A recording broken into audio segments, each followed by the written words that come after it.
RorO versus Stats. Something's happening here on the mini-map, Tasteless. Is this a probe? Oh my Is he really going to do this in the final game? My gird. That's how I feel as well. Whoa, this is dirty. I'm like speechless about this. I'm This like, is downright dirty. Can he like actually muster the courage to do this? Everything is on the line. Is Ro just going to see this? No. No. No, he's probably checking for a cannon rush. Well, he's going to find out something is up when he gets over there. No matter what, it's better he sent out a drone than he didn't, especially for something like this. And it's going to be 9-9, the least economic proxy you can ever do. You know, it's you can barely even produce cells out of both of them. You can actually see that Stats has concluded that he's not going to beat RorO after, you know, what, 6 games here? In 6 games, he's saying, okay, I think I need to cheese him. Yeah. Dun, dun, dun. It's also, you know, like not nothing his in the base. It's not his map pick. That's true. So that's something to consider. So he realizes, okay, this is a proxy. Starts his spawning pool. And usually if you go pool first, you just win.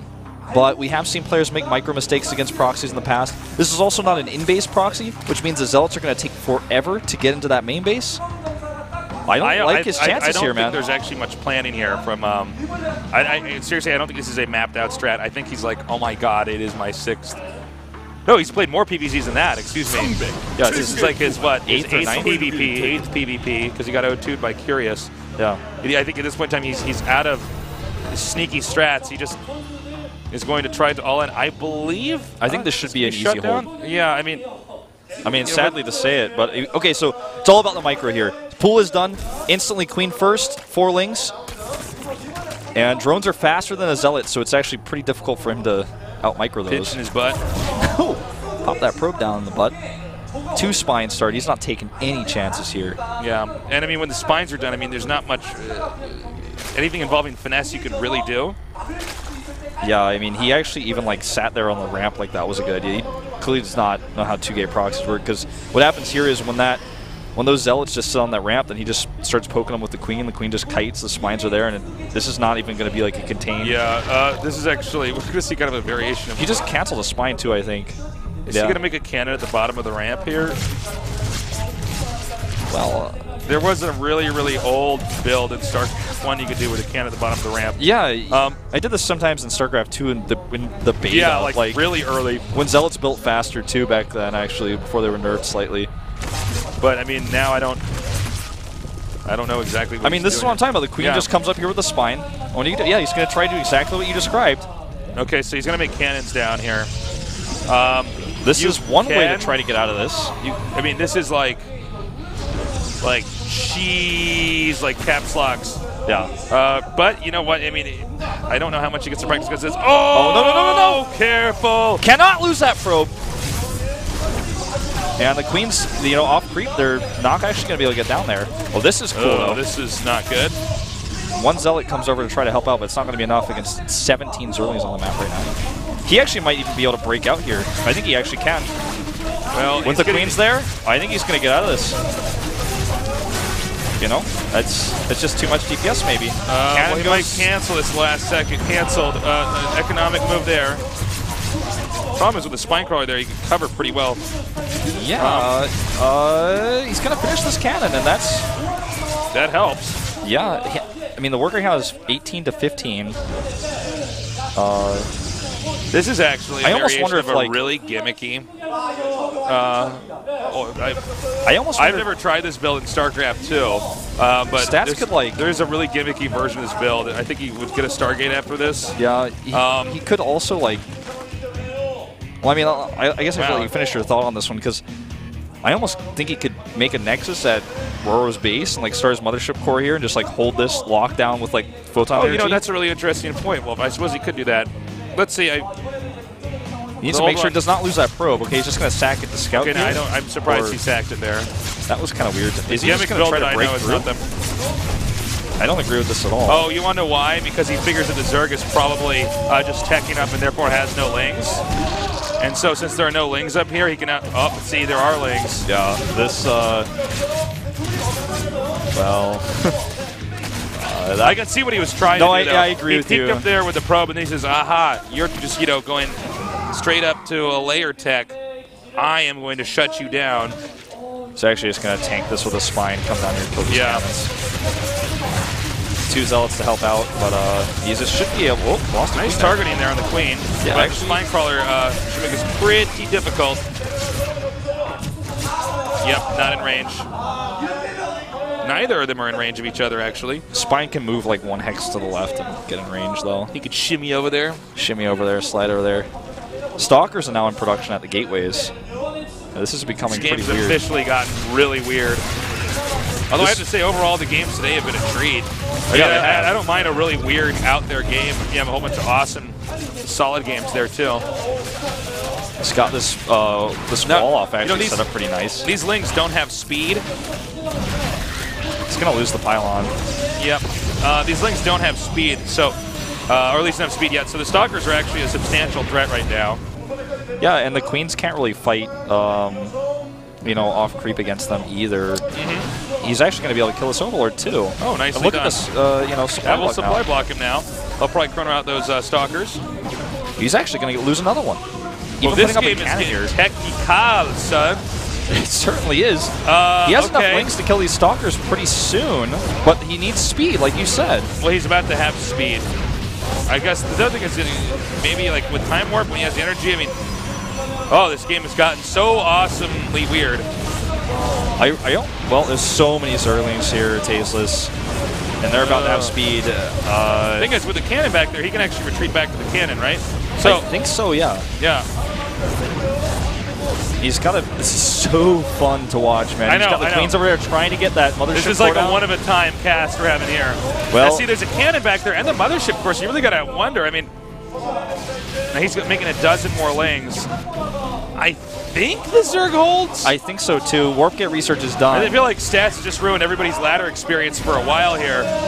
Everybody's watching this now. This is going to be one of these builds you're going to see a lot of. Nice transfuse. Yeah, there's just a lot of energy to be tossed down there. Zerg, he's sending Lings. Oh, no, he's actually, I thought he was going to send him towards the main. He could, actually. He just doesn't know that there's nothing there to wall. Stats is like banking on that pretty hard. There's the Zerg not sending those Lings over. That cannon should go down, I think. Yeah, it looks like it's going to get up. Yeah. But he's going to come up here now. Oh my god, Time Warp is so good. And actually, the Lings do get a full surround here. The Stalkers can't really kite away. But they try to. And now, hold on. Okay, no, he does have more Lings down here. That's what I was wondering. Yeah, I think if he controlled that a little bit better in the Time Warp, he might have been able to do something. But the problem is with this many Speedlings coming down here, that macro hatch is like everything. If he didn't have that, he would never have enough to hold this. No kidding, man. He's going to... I think he's got too much. I don't know if Stats can actually try to get anything else done here. Every cannon he gets up here. That hatchery is very low, mind you. He's just starting to get more and more... knock Zerg onto one base, I mean... If RorO can hold this hatch for just a little bit longer, the economy that extra mineral income he's going to have is going to eventually overwhelm. And here we go. This time the Zerlings get us around. Nice good force field, actually. Drone's even fighting here with a cannon support. Is he going to trade okay? I don't think... The thing is the Queens do too much damage here. Yeah, well, they're able to transfuse as well, which helps out a lot. But still, I mean, he's staying very drone light because of this... all the Lings he has to commit to. The worker count is 23 to 22. He's going down to make a Nexus at home, but what he doesn't know is there's an Overlord blocking that. Okay, this might seal the deal here. And now he also identifies there's no wall at the main base, so he might just decide to send a group of Lings over there. Well, he could just leapfrog the spine crawlers there, and I think now Stats, his story ends here now. The sentries and stalkers being cleaned up right now. The third base not possible. The proxied outpost here with the cannons and the 2 warp gates here. I believe Stats is now digesting his loss. Yeah. As RorO should be moving on here. I don't think he's going to get this base up with all these Lings coming up over here. No, maybe there's 26 Lings. I mean, maybe even he with gets the gateways up and walls that up, which would make the expansion even later. I think he has 1 operational gate in his main. He's trying for it, man. Okay, so he's going to get a wall up here, which I guess he can do, but this is like so late. Yeah, everything is wrong, basically. He has +1 for his units, too, actually, I think. Something we didn't really talk about. He's like making a second forge because he's like in this mindset where he's thinking like, okay, now I need a forge to wall, you know, I need cannons up. Yeah. Well, like, you know, without really thinking about the fact that he's had so many cannons built already this game. Pretty great game, actually, but because he didn't deny that hatch, I mean, this is basically it. Yeah, I mean, he's going to be playing with like one hand tied behind his back for the rest of the game because of this. Yeah. I think I really see anything that Zerg could do. He's getting the Roach War, and Burrow's going to finish here. Taze, to be totally honest, I feel like we're going to watch a man die slowly. I think it's like we're going to watch a lion eat a gazelle is basically what this game is going to be. Yeah. Like, it's not watching the lion hunt the gazelle. It's like you tune into the Discovery Channel, and there's the lion just eating the gazelle. Well, I mean, it's like if it's a lion hunting a gazelle, it's like the gazelle has no legs, just laying on the ground, like trying to waddle away. Wow. I know it was a very vivid metaphor. That was quite graphic. Well, so Zerg is taking the third. Meanwhile, the Protoss' second is going to finish. I mean, what Stat sees with his Phoenix right now is like just how behind he is. That's what he's able to verify. I mean, he sees the Evolution Chamber, the Roach Warren. There's even a Infestation Pit. I'm not sure if he saw that. We didn't get to double check that, but he could just go Swarmos here and just contain the Protoss and win the game. It's actually, you know, when we first had those alpha videos of Heart of the Swarm, when the Swarm host was revealed, it's like what, you know, Dustin Brower was saying the point of Swarm host was actually originally was to just give Zerg players a way to just win a game when they're ahead, because you just send endless streams of units for free. He's even gonna, he's had a positive attitude enough to think he's gonna take a third base this game, but there's a Burrow Zerg there waiting to ruin his day. This is like one of these attitudes where he's got a glass is half full attitude, but there's actually, the glass is only not full, but there's no glass at all. He does not even have a glass. The glass is shattered on the floor, man. The glass is shattered on the floor, and he's standing in the glass. Yeah, that was also very graphic of you. That was very graphic, yeah. But this game is not PG-13, man. This is going to be I mean, if you have children watching this game, they should leave the room right now. Yeah. This is pretty brutal. Daddy, what happened to Stats? Where did Stats go? Oh, he's just too tired to go around 16. He's just resting. Yeah. So, yeah, I think Swarm Host pretty much closes that. I'm actually surprised that Stats is staying in this, but I guess he wants to fight to the very last minute to try to see if he can recover. But, you know, from our bird's eye view here, where we could see what both players have. It's a very weird game, too, so where he's like thinking maybe he doesn't know exactly how many drones are there first. He's like, well, he made a lot of Zerlies and not a lot of drones. Now he can't use his Zerlies. Maybe I can come back. But these Swarm Hosts are going to put... Supplies, though, are actually evening out a little bit, but I don't see the answer to the Swarm Host. I guess he could just make a ton of force fields and try to buy time. One thing he could maybe do is to just ignore the Swarm Host completely and just try to get Stalkers to counterattack and abuse the immobility of Swarm Host, because he's got Blink on the way. Maybe the idea here is to just get do a two-base timing attack. The final version of this all-in that was an all-in into another all-in. Oh no, not on move command now. Ouch. Okay, so not everything's going terribly here. Well, I don't know. I mean, I'm trying to spin this because he did take out that third outpost there, the base. Yeah. But let's see. He does have an observer with this army. There are Lings that are going to come in here and try to sandwich from behind. He does force field that off, which is fine. The Swarm Hosts are now going to regroup over here. It does appear that Protoss wants to engage the third base, or at least wipe out the creep tumors, and now he does back out. So far, no visible plans of what he wants to do to get a third base here. Freeze Earlings, but the Roaches, he needs to recall right now. Oh, wow, he's not going to. Well, I mean, the thing is, he just doesn't have an economy to trade like this. If he loses these units, he loses the game, even if he kills all the Roaches. Force field donut here. Well, he's chasing him back here. The third has started again now for Stats. And you have to remember how weird this game was when it started. Yeah.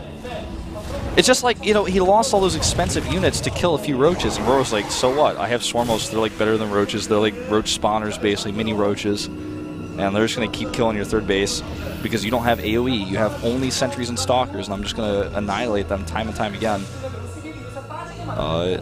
Unless he doesn't rally them. This is a cool idea, but...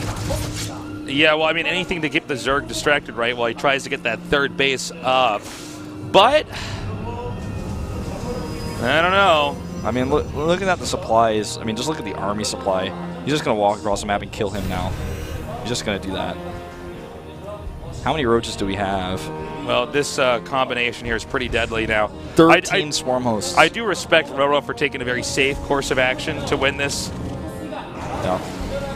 Oh, and now we're going to see Stats try to go around this army. Yeah, he's basically just saying, okay, your army's immobile. Maybe I can snipe your third base and recall out. Let's see if he can do it. He's going to need a lot of force here. He tries to target down the swarm host even. I like this a lot. Are coming in over here. And nicely done. He actually just moves out. Can he escape now, though? There's so many Zerglings. He lost a lot of his stalkers, and here come the roaches to cut off the retreat path. And again, even though he may beat these roaches, he's just he's lost so much to do so, and he doesn't have a solid economy. His third base is finally up, but Stats is pretty resourceful with these small army that he's got here. I mean, RorO has the army that can kill him off. He actually made his roach. Oh no, he wanted to regen his roaches there.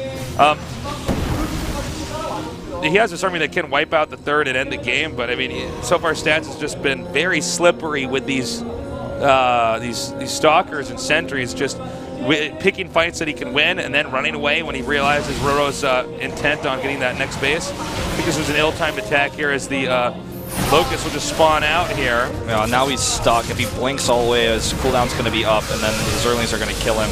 He's losing a lot here, and now there's 3 roaches, 3 musketeers over there causing a disaster. And RorO, again, just very solid, very safe.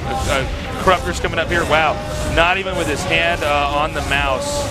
GG. GG. Nice last stand, but it's RorO who will advance along with Curious. 2 Zerg players today. Fantastic PvZs today. You really fun. Can't ask for better. Yeah.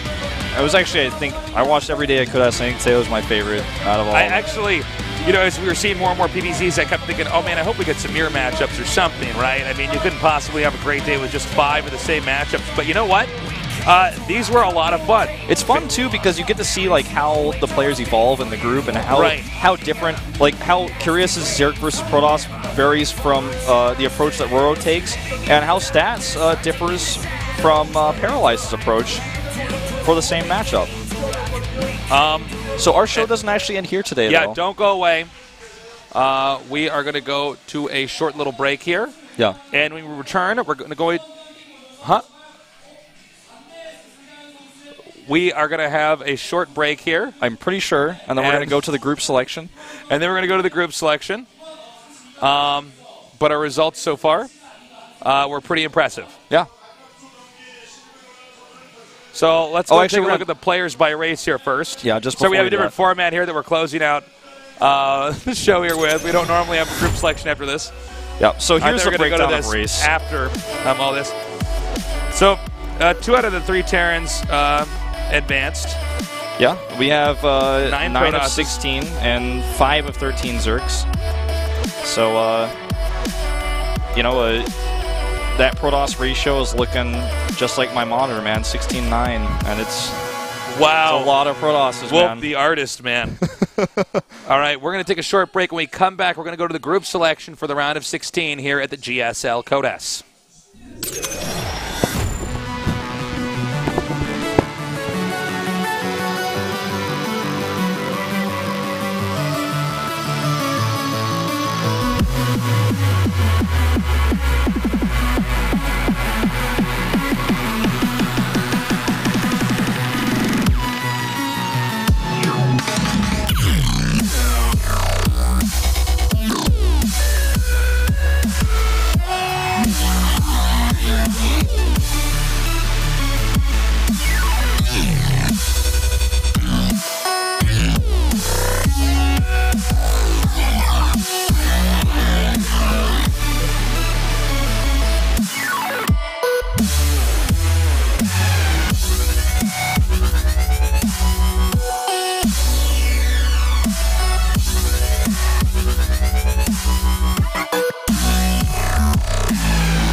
Welcome back. We are here at the GSL Code S, and we just finished today's matches. Now we're going to go on to the group selection here. Yeah, so basically we're going to do, there's going to be 8 players that are drawn first. Those are the players, all the players who got first place in their group will be picked first, and then after that we're going to do all of the players who got picked second, and they're not going to be allowed to be in the same group with each other. So basically no player who was in the same group as he was, like no players are going to be in the same group with each other that were in the same group previously. Basically, we're not going to have one guy that's going to get very, very deep in the Code S, perhaps beating the same guy over and over, or having to play the same guy. Totally rotated out. So here's all of our players, of course, on screen, and who are listed in both first and second place. So you guys can look at that for reference before we do this drawing. And it's going to be completely random. Yeah. Now, previously we had gone with a different kind of selection. We allowed players to pick rivals and kind of help build the group, but it really depends on how you look at it and which one you prefer. For instance, we saw Curious preferred the picking. It just depends. Oh, we're gonna have Juno be picking here, and he's gonna open a Pokeball. All right, so Hero. And what he's going to do now is draw Hero's spot. Oh no, okay, so this is Hero's spot. Yeah. So we're going to do it in order, it looks like. So Hero will take D3.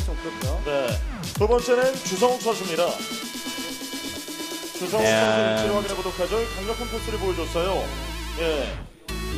B1 will go to Zest. So up next we'll have Sue. We'll see where Sue goes. Starting to see it spilled out a little bit here.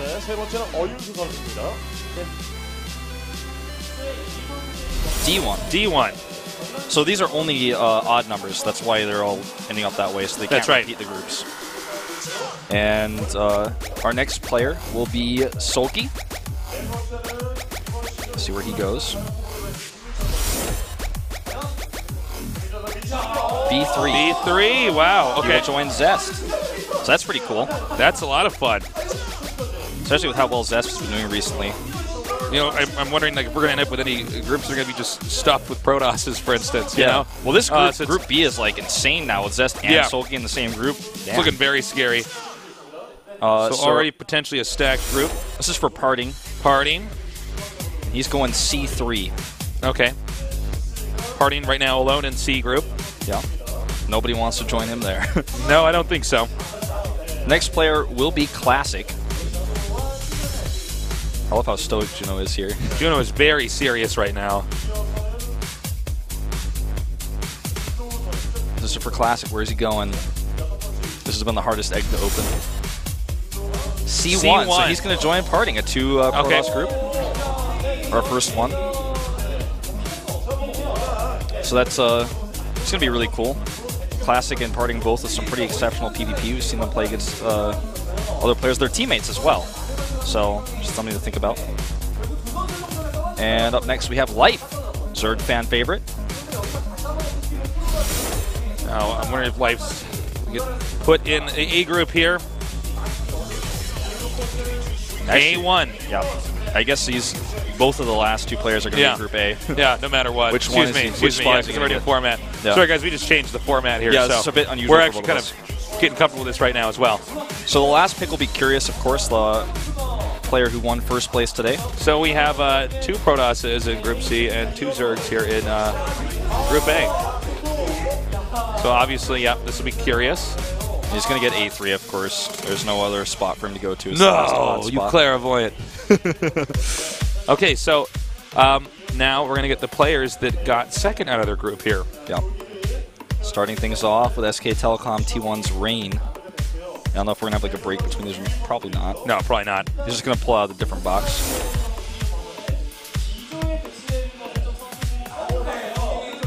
Different colored Pokeballs. Different color Pokeball. Yeah. And Rain goes to C4, so a 3 Protoss group. Wow, okay. And these are 3 very good Protosses. Yeah. You got to wonder, a lot of people at home are probably hoping that another Protoss is going to go to Group C. Yeah. We may see that. Our next player is going to be Trap. So if Trap gets that C-ball, where he's going to end up, where is he going to go? It starts to get very interesting. D2. So we'll be the second Protoss player to join Okay. Group D. That's cool. Not the most exciting pick there. Yeah. That group is solid, though.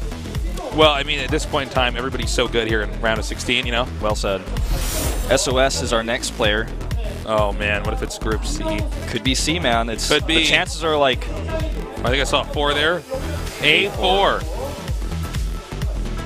That's going to be tough for Live and Curious there. SOS very strong lately. Squirtle now has a 1 in 5 chance, 20% chance of getting Group C. Putting yourself out on the line there. Yeah, I'm like counting. Trying to do I'm my like, math those on are my 5. Yeah, like I can count to 5. I right? can do this. I can do this, guys. Oh, it's 2. Is it C2? It is C2. C2. 4 Protosses in Group C. Incredible. Wow. All right. Well, that's going to be a bunch of PvP over there in Group C. Yeah. Well, it's probably the best PvPs you can ask for in the whole world there. Yeah. With those 4 Protosses. All right, Finally, we have our first Pyong. Terran. Pyong. Where's he going to end Okay, up? where's he going to go? What's his best ground? I think a lot of people hoping for he's in A, but he's in D4. D. So there are 2 Protosses to meet him there. And he will also not be in the same group as Maru, so no TBT possible. Thank God. So a lot of people are pretty happy about that, I would say. Next up is going to be Maru himself. Terran! Terran! Can he do it? Where's he going to go? But can he do it like he has anything to do with this? Can he get Can to he Group control A? the randomness of the universe? He will be in B2. B2. With Wow. Sulky, so a lot of people are thinking Man. this group is going to be the toughest group, man. I think. Yeah, I can't disagree. It also is the first group with 3 different matchups. Well, actually, no, that's not true. Well, D is, of course, as well, but... All right, so Deer, our second to last one here. Oh, man, what if he goes into Group B? Oh, God. I would be probably not too happy for Maru with how TVP is right now. Oh, my God, the group of best in Group That B. is scary. Wow. All right, Say so a prayer for Maru there. And, of course, we fill in RorO RorO. will be in Group A. So a lot of ZVZs in that group there. Well, that's pretty sick groups. Yeah. Especially Group C, for a lot of fans who want to see, West Protoss in the round of 8. Yeah, I mean, they're going to end up wiping each other out, but also it's going to be good if you do like Protoss or a fan of them because you're going to get to learn a lot about that matchup. Yeah, see some great games. Well, that was actually really enjoyable. That's like my first time doing this, I think. I enjoyed watching that quite a lot. That was fun. That was fun. I liked it. It was in our round of 16 group selection virginity there. Yeah. So there you have it, guys. We have our groups now. Yeah, screenshot those and get excited, Put it on your calendar. So let's take a look at, the schedule of the games. Yeah, it's going to be over the next 2 weeks here. Yeah. Just same schedule as always, every Monday and Wednesday for Code S. Wednesday and Friday. Oh, Wednesday and Friday. I'm so sorry. I was like, whoa. Whoa, oops. Well, it was actually pretty long day here. It's all good. So, Group A and Group B will be next week, and then we'll go to Group C and Group D the week after that. So as you can see at the bottom, actually, these groups are not necessarily going to happen in this order. It's going to be based on which foreign events these players are flying to, for example, so that nobody loses by default because they want to play in a DreamHack or something. So yeah, assuming that there's no hiccups in that, it'll stay like this. But we'll get that all mapped out here for you guys. That's going to take place over the next 2 weeks, essentially. And it's been a good day. My favorite day of Code S so far. Guys, thank you so much for joining us here at the GSL Code S. We hope you enjoyed the round of 32. I thought it kicked a lot of ass. It certainly did. So definitely join us next week, Wednesday, same time, same place, here at GOMTV.